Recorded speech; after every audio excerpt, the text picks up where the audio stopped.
What's up, guys, gals, and Book Nook Pals? This is Plug the Bunny with another Book Nook unboxing, and this time we have Haunted Mansion, just in time for Halloween. This is a Fifi Joy Book Nook, and after having built their newest one, Voyage Through the Storm, I am super excited to check out this horror Halloween-y themed Book Nook. So let's get into it. We'll turn the lights on since we don't have any more reflection. Alright, Fifi Joy, bring joy to life. So opening it up, I always love a Book Nook that's got bubble wrap or foam on the top because it shows that they want to protect their product. Okay, opening it up, we got a hammer. Alright, Thor's hammer. We got some tools in here. It's a good value. It's always good value. Clear that out of there. We have their cotton threads. So this is like a pulled apart cotton ball. In the Voyage Through the Storm, they used it for the clouds, so I'm assuming this is going to be some cloud effect or smoke effect. Let's take a look in here. We have B7000. Awesome. It's going to go in its home with the other B7000s. And let's dig into our other accessory bundle here. So we have our little tape squares for wires. I'm not a fan of these, but we'll keep them around. We have one 3D element, a pile of skulls. This already has some cool wash, brown wash it looks like in there for the details, for the nooks and crannies. I might want to give this another brown wash just to dirty up a little bit. We have a solo skull just like that. We have a pair of scissors. My guess is to cut the foam. Looks to be slightly better than their last pair of scissors, but these ain't gonna do much. So keep that over there. We have our standard battery box, but this seems to be a beefy boy. So I don't know why some companies do this, but man, these battery boxes really in there. Compelling TV, I know. The circuit boards, they mount them in a way where they're just super tall, and this battery box, the batteries come up to here, but they give you a whole extra amount of space that's taken up by them. I'm not a huge fan. We're probably going to cut that battery box out anyway. But we have, looks like 1, 2, 3, 4, 5, 6, 7 LEDs and a touch sensor, and they're already pre-wired, so that's nice. What's nice about that is them being pre-wired means if you do rewire them, we're only going to have to cut through these two black and red wires and attach them to a new battery box. That'll completely eliminate the touch sensor and let us upgrade that to a AA's, get a little more battery life out of it, or convert it to wall power so we can automate it, which is what we're going to do. Let's see what we got here. Let's dump this stuff out. So we got a little mirror, another little mirror. Interesting. These are neat little shapes, these mirrors right here. Wonder what they're going to be for. We have some transparency paper. It's kind of hard to tell in this, but this is kind of like see-through. Light will go through this. It looks like it's fire. It's not the best coloring. I'm guessing it's going to be a warm or a yellow LED behind this, so it's going to give us a fire effect. We have another little skull. We have a little potion bottle here. It's actual glass with actual cork on it. That's a nice little touch. We have our standard pink Book Nook tweezers. And then we have our sacrificial emery board. I've never seen a purple one. That's a new one. It'd be great if these weren't all probably sitting in a corner in the back of my studio under the desk. Because what do we do with these? We throw them off to, oh my god, it's coming back. It is haunted. We throw them away because they're useless. Alright, so let's pack this up so we don't lose any of these awesome little elements. I'm anxious to see, we got a thicker mirror and a thinner mirror. I'm anxious to see how they're going to use the double mirrors. I wonder if there's an infinity effect somewhere in here. It's not a back, like, corner one, so we're going to have to check it out. Getting back to it, let's take a look at what's left in here. We'll put that over to the side.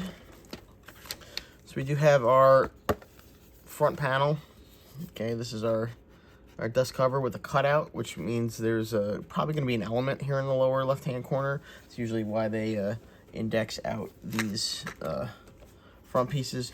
We got, this is going to be the top window, some more transparent pieces, a freaky, phantom-y ghost lady, and a fairly tranquil, but I guess sad lady in waiting. I don't know what that's called. Whatever.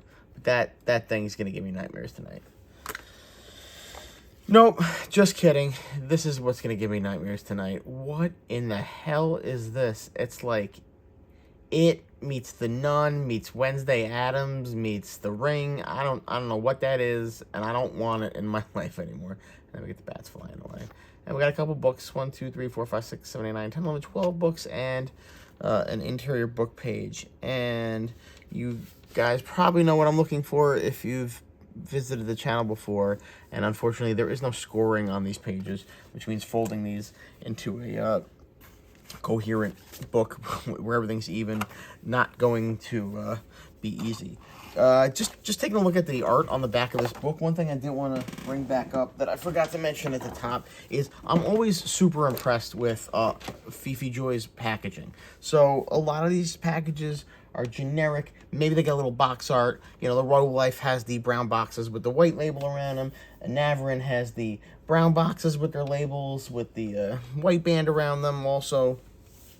But Fifi Joy takes so much effort into the graphic design of their images, and you just know that they appreciate the aesthetics of how these things look, and I really think that that translates over into their end product. I mean, instead of having an ad on the back page, they have more art, they have more horror imagery, and I really think that that's representative of the quality of their work. So looking in here, we have full color.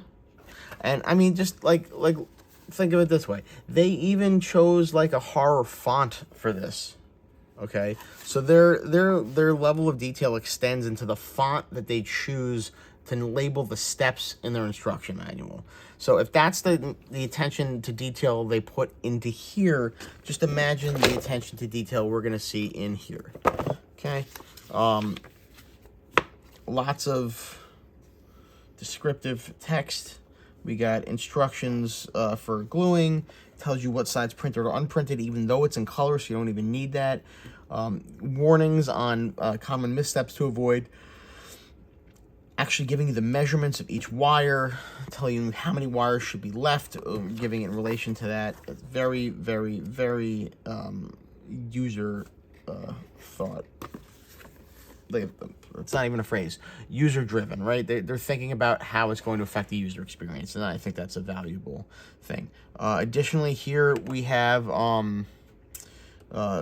I see a lot of flat books, which is okay in and of itself. We might want to use some dimensional magic on that to give it a 3D pop. I think that's going to be nice. Also an opportunity for a 3D moose head, though you're going to have to bloody him up. So if you're not comfortable with doing the graphics, doing the painting and stuff like that, stick with the 2D. So pretty standard instruction manual for Fifi Joy. Really nice, full color, lots of good descriptive instructions. All right, so let's get down to the nitty gritty, meat and bones. Let's take a look at our runners, or actual pieces.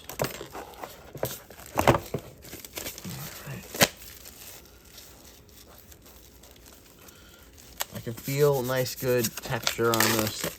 Nice thick printing. All right, they're not skimping on ink. Good quality. All right, like the blood drip on the Haunted Mansion. Cool little 3D effect here. Double-sided printing, but it's an outer wall, so that's to be expected. Lots of double-sided printing. And again, right here, you can take a look that they have chosen to go with the non-printed indexing. So what that means is this is where something is going to be glued on directly onto it. It's going to be a window frame here. It's going to be a picture frame here. So in a lot of Book Nooks, they will just laser etch in a line that shows you where the border is.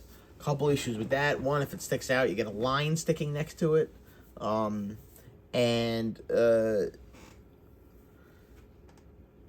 other advantage is you have a unpainted surface for the glue to better adhere to. So I'm a big fan of this style. Some do both, actually. Uncharacteristic, it's a little blurry here. So the art on these panels, super sharp. This art, which is going to be the back wall. How can I tell it's the back wall? It's because we have the accordion piece for the battery box right there. Looks like it's going to be vertically mounted. Nice, good suppleness on the accordion wood. Uncharacteristically blurry, so I don't love that, but again, it's going to be in the far back. It's the farthest element away. So I'm not sure. You know, turning it around, though, I mean, look at the outside. So the outside is very sharp. So they probably just didn't spend the effort on the high resolution there because of where it's going to be in the viewer's eye. Because, again, you get very high-quality printing, again, on these pieces. And if you look, you can see this is the other style of indexing I was talking about, where they etch in the pieces. It looks like we're going to have a queen chess piece here and some other pieces there. And, I mean, just look at this. Full double-sided printing, right? Because they know what side's going to be exposed, and they take effort. They put effort into what the end graphic product is going to be, which is why I'm not too scared about that blurry image in the back. I think it's going to be obfuscated by a bunch of things and not come into play. This toy can help you take out small parts. All right, so I always love the translation errors. Translation really good in the instruction manual. The standard mistranslation on the push tool. Loving the scroll work on the top. Actually, it's not just a box showing through. You can actually, there's a little color highlight right there. Looks even better on the inside, I think, through the blood. But again, not every piece is double-sided printed because you're only double-sided printing where you need it. There are a couple pieces where you're going to need to pop through the wood that has not come out. All right, so this piece not double printed, but again, they double print where they need to be double printed. Our images are all sharp coming through here. Some neat horror, iconic horror imagery. Creepy, freaky dolls. We have our Raven, that's our back cover art. Not sure where the baseball is coming to play. Though I see baseball gloves is probably a kid's room. Sorry to stop for a second. I can't tell if this says rest in peace or rest in pieces with the stylized R, or if it says Kest in pieces because it's AI. I'm hoping it's the former. Let me know what you think in the comments. Do you think that that's a typo because it's AI, or do you think it's just a stylistic R and I'm over exaggerating? We got our chess pieces. We got another creepy like Chucky doll head here. We got a little spider crawling on some stuff, some vampire bats. Lots of thin pieces, so be very careful when you're pushing this stuff out. Again, here's our no print for our indexing. So zombie and skull hand, or probably one and the same. And I like the gradient, the blood smear on here. It's not. You can see the saturation on the blood smear is different on different pieces, which I think is cool because it really shows you that they're not just blindly throwing red splotch on somewhere. This is graphic designed. So yeah, a lot of cool elements in this. I like the 3D elements. I'm I'm excited to see how the cotton comes into play here. We got a couple mirrors, which is neat. Pretty big lighting system. Terrible pair of scissors. Another hammer to go into the collection. We got a Tuba B7000 to go with the family. All in all, unsurprising that we have an awesome kit from Fifi Joy. So, this looks great. Hope you pick it up. I'm going to put a link in the description with our subreddit code to get 15% off on the kit. Yeah, have a happy Halloween. Have a good one. Bye-bye.